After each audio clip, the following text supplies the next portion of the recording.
Il a juste dit 2 mots et tout l'univers du policier s'est effondré. Le vent souffle des papiers froissés sur les trottoirs. Le ciel est lourd, orange sale, zébré de nuages sales et de grondements lointains. L'air a cette odeur d'orage mêlée à la poussière et à la peur. Un cri au loin, puis le bruit précipité de pas nus. Un enfant déboule, seul, depuis l'entrée d'une ruelle. Il a une dizaine d'années, un t-shirt trop grand trempé de sueur, un genou ensanglanté et surtout des larmes qui ne coulent pas comme les autres. Pas des larmes de douleur, des larmes de terreur pure. Le policier, Samuel Lemoine, est en patrouille. Stationné à côté de son véhicule, il relève à peine les yeux au début. Puis il voit le garçon foncer vers lui, comme si sa vie en dépendait. Le gamin s'arrête net devant lui. Le souffle court, il lève la tête. Ses yeux sont immenses, d'un noir profond. Un silence étrange s'installe. Le genre de silence qui hurle sans faire de bruit. Et alors, l'enfant prononce 2 mots. Personne ne les entend. Pas même la caméra de la voiture de patrouille. Mais ces 2 mots suffisent. Samuel devient pâle comme la mort. Il recule. Le monde autour de lui vacille. Le gamin, il ne dit plus rien. Il baisse la tête. Les larmes tombent une à une sur l'asphalte. Samuel regarde ses mains. Il tremble. Et il comprend.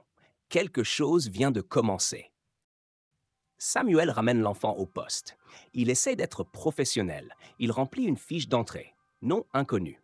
Parents, inconnu. Langue française. Mais quand il lui demande « Tu t'appelles comment ?», le garçon le fixe sans répondre. Il ne dit plus rien.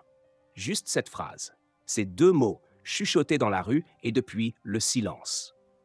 Samuel essaie de se convaincre que c'est juste un cas social de plus. Un gamin en fugue, un enfant traumatisé, un produit du chaos urbain. Mais au fond de lui, quelque chose hurle. Tu sais très bien que ce n'est pas ça. Il revoit la scène encore et encore. Les yeux, la voix. Ce ton, surtout. Il rentre chez lui, boit un verre, puis 2, ouvre un vieux tiroir, en sort une boîte scellée, des lettres, des photos, des morceaux de lui-même qu'il pensait oublier. Parmi elles, une image floue prise sur le terrain en 2009, un rapport manuscrit, des initiales en bas, les siennes, et un nom qui se détache, surligné en rouge, Elias Mbaye. Il referme brutalement le tiroir. Non, ce n'est pas possible. Mais la voix du garçon, bien que muette, résonne encore dans sa tête. Et pour la première fois depuis longtemps, Samuel a peur de la vérité. Avec grand plaisir. Je vais poursuivre le développement émotionnel et narratif des chapitres 3 et 4, tout en respectant scrupuleusement tout ce qui a été validé. L'objectif, intensifier le mystère, ancrer les émotions et accentuer le poids du passé. Voici la suite enrichie. Chapitre 3. Le mentor de l'ombre. Développé. Samuel se réveille en sueur, la chemise collée à son dos. Il a rêvé d'un enfant qu'il appelait dans une ruelle. Mais le visage du garçon se brouillait sans cesse. Elias? L'inconnu? Lui-même? Enfant? Il n'attend pas plus. Il prend sa voiture et roule sans dire un mot jusqu'à Montreuil, à l'adresse d'une femme qu'il n'a pas vue depuis 5 ans, Claire Bensemoun. Ancienne profileuse, devenue médium discrète après un burn-out judiciaire, Claire vit entre les plantes, l'encens et les murmures du passé. Quand elle ouvre la porte, elle ne dit rien. Elle l'observe.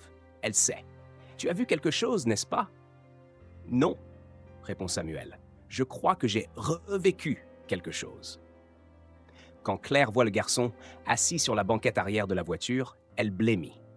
Il ne parle toujours pas, mais ses yeux s'accrochent aux siens. Elle recule légèrement et murmure presque pour elle « Il n'est pas tout à fait d'ici. » Dans la chaleur douce de son salon, elle saisit la main de l'enfant. Un tremblement la traverse. « Ce n'est pas lui qui t'a choisi, Sam. C'est ce que tu as fui qui revient par lui. » Samuel fronce les sourcils. Claire attrape un vieux carnet, y note quelque chose, puis le retourne. Une page déchirée. Une vieille photo collée dessus. Une silhouette d'enfant en flou. Il est écrit dessous « Elias Mbaye, affaire classée, 2009. » Samuel tombe dans le canapé, le cœur lourd, la respiration bloquée. Claire poursuit. « Ce garçon n'est pas seulement un rappel, il est une porte. Ce que tu as verrouillé il y a des années est en train de s'ouvrir. » Samuel sait maintenant que s'il veut comprendre, il doit retourner dans les archives du passé, même si cela signifie y retrouver ses propres fautes. Les couloirs du commissariat sont froids, impersonnels. L'écran bleu du terminal clignote. Samuel tape Elias Mbaye dans le moteur de recherche du réseau interne. Aucun résultat. Il insiste. Tape le matricule, le lieu, l'année. Dossier introuvable. Il descend alors aux archives papier. Pièce verrouillée. Il utilise son ancien badge. Rien. Il trouve un carton poussiéreux étiqueté affaire non résolue 2009. Mais le dossier a été arraché. Le nom Elias est griffonné à l'encre rouge sur le carton vide. En remontant, il croise le regard d'un jeune lieutenant. Un nouveau. Il lui glisse discrètement. Il y a des affaires qu'il vaut mieux ne pas réveiller. Un frisson parcourt l'échine de Samuel. Et puis soudain, une impulsion. Un souvenir. Une photo accrochée dans le couloir des médaillés. Il y retourne. Le garçon le suit, sans bruit. Samuel s'arrête devant la photo. Un cliché en noir et blanc d'une équipe de policiers, bras croisés. Des visages fermés, fiers. Le garçon lève le doigt. Lentement. Il désigne l'un d'eux. Un homme grand, chauve, au regard dur. Samuel lit la plaque. Commandant Hervé Kerman, 2008. Un fracas intérieur. Ce nom, ce regard, ce passé. Samuel sait maintenant qu'il doit sortir du cadre, quitter son rôle et aller retrouver ceux qui savent, mais se taisent. Le vrai monde commence de l'autre côté de la ligne jaune. Et pour franchir cette ligne, il va falloir du courage et un cœur prêt à affronter ses propres ténèbres. La route vers la ferme d'Hervé Kerman est longue et déserte. Un vieux chemin forestier mangé par la brume où les feuilles mortes crissent sous les pneus comme des chuchotements. Samuel ne dit rien. Le garçon, toujours silencieux, fixe la vitre. Mais son reflet semble plus vieux. Presque étranger. La maison est délabrée. Un ancien policier n'a pas droit à l'héroïsme éternel. Kerman vit entouré de solitude, de bouteilles vides et d'un chien qui aboie sans s'approcher. Samuel toque. Rien, rien. Il entre. Dans le salon, Kerman, massif, ridé, reconnaît Samuel immédiatement. Un rictus ironique. « Alors, ils t'ont envoyé toi ?» Le seul qui ait voulu oublier pour de bon. Samuel serre les dents. Il ne veut pas de confrontation, juste des réponses. Il pointe le garçon. « Dis-moi, qu'est-ce qu'il te rappelle ?» Kerman regarde l'enfant et soudain sa mâchoire se crispe. Il recule. Il blêmit. Sa main tremble. Je croyais qu'il était mort. Il est mort, Sam. J'ai vu son sang sur le mur. Ce gamin, c'est Elias. C'est pas possible. Samuel le saisit par le col, le fait asseoir, l'oblige à parler. Et alors la vérité se déverse sale, poisseuse, immonde. Elias Mbaye, 9 ans, poursuivi par erreur dans une opération sous tension. Il courait, apeuré. Un des agents tendus, nerveux, avait tiré un tir de sommation. Mais l'enfant avait chuté. Sa tête avait heurté le mur. Il n'était pas mort tout de suite. Il avait pleuré, appelé sa mère. Mais personne ne l'avait secouru. Ils avaient paniqué. Kerman avait donné l'ordre. On enterre l'histoire. Ce n'est pas un gosse noir de cité qui va ruiner nos carrières. Et Samuel, jeune, nouveau, impressionnable, avait signé un faux rapport. Un parmi d'autres. Il n'a plus bougé depuis. Le poids de cette vérité l'écrase. Le garçon debout dans l'ombre, les yeux brillants, ne parle pas. Il n'en a pas besoin. Le silence du retour est lourd comme un cercueil. Samuel ne regarde pas le gamin. Il se sent souillé, vidé, exposé. Il retourne chez Claire. Le garçon entre en premier, comme s'il connaissait déjà les lieux. Claire les attend, assise au sol. Bougie autour d'elle, encens allumé. Elle a les yeux cernés, fatiguée. « Tu as vu l'horreur, Sam. Maintenant, regarde la lumière. » Samuel la coupe. « Non, j'ai pas vu la lumière. J'ai vu ce que j'ai fait. J'ai vu ce que j'ai laissé mourir. » Claire s'approche du garçon. Elle pose une main sur sa poitrine. « Il n'est pas ici pour se venger. Il est ici pour te réveiller. » Samuel tombe à genoux, brisé. Il regarde enfin le garçon droit dans les yeux. « Dis-moi qui tu es, s'il te plaît. » Le garçon murmure. « Je suis ce que tu as laissé derrière toi. » Et tout devient clair. Il n'est pas Elias. Pas vraiment. Il est sa mémoire incarnée. Le poids de la vérité. La culpabilité que ni les années, ni les promotions, ni l'alcool n'ont pu effacer. Il est l'enfant qu'on a oublié, venu donner une dernière chance de réparer. Samuel éclate en sanglots. Il serre le garçon contre lui. Pour la première fois, ce dernier lui rend l'étreinte. Et dans cet instant suspendu, Claire murmure. « Le pardon ne ressuscite pas les morts, mais il peut ressusciter les vivants. » Samuel ne dort plus. Il ne mange presque plus. Il écrit. Il recolle les morceaux. Il parcourt les vieux carnets de terrain, ses anciens rapports et les marges des dossiers qu'on ne lit jamais. Il découvre des incohérences, des signatures apposées à la hâte, des absences de témoins, des retours d'expertise truqués. Chaque document est une plaie rouverte. Il retourne sur les lieux de la mort d'Elias, une ruelle entre deux immeubles où la lumière du jour ne passe jamais. Il s'assoit sur le sol froid, au milieu des détritus et des graffitis, et il entend dans sa tête la respiration paniquée d'un enfant. Il ferme les yeux. Il voit Elias, le vrai, pas le garçon silencieux, mais celui d'avant, avec un ballon rouge, un sourire timide, un t-shirt Spider-Man. Samuel crie, il hurle, il frappe le sol, puis il se relève. Il prend une décision, il va parler. Il contacte Maya Ziani, une journaliste indépendante, fouilleuse, dangereuse, redoutée. Il lui livre les premiers fragments, des copies de documents, des extraits de son témoignage. Elle l'écoute en silence, puis demande « Tu sais que tu vas brûler toute ta vie pour ça, non ?» Il répond « Je ne veux pas qu'on me sauve. Je veux qu'on sauve ce qu'il reste. » Un rendez-vous est fixé. Parking souterrain de la préfecture. 22h13. Pluie fine, grésillement lointain.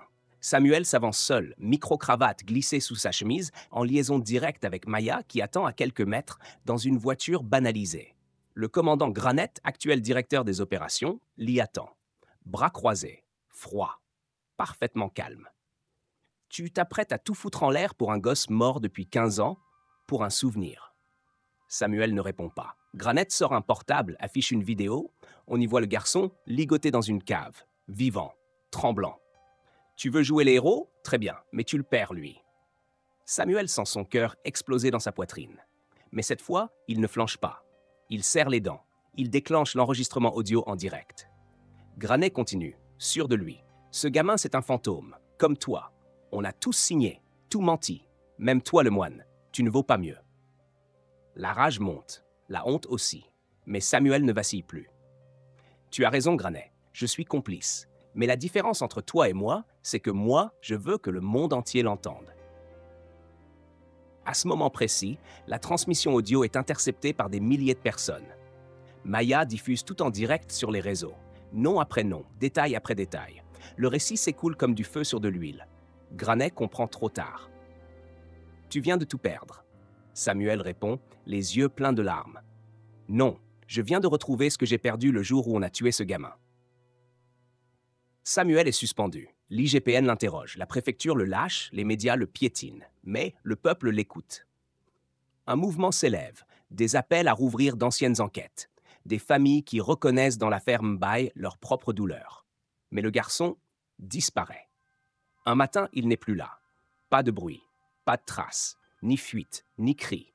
Juste une chambre vide et sur le lit un dessin d'enfant, une ruelle, un soleil et un homme qui tient la main d'un garçon. Samuel comprend. Il n'a jamais été un sauveur. Juste un homme à qui l'on a tendu une dernière chance. Il retourne dans cette ruelle où tout avait commencé. Il s'accroupit, pose une rose blanche à l'endroit exact où Elias était tombé. Et sur le mur, il écrit lentement, avec un feutre noir tremblant.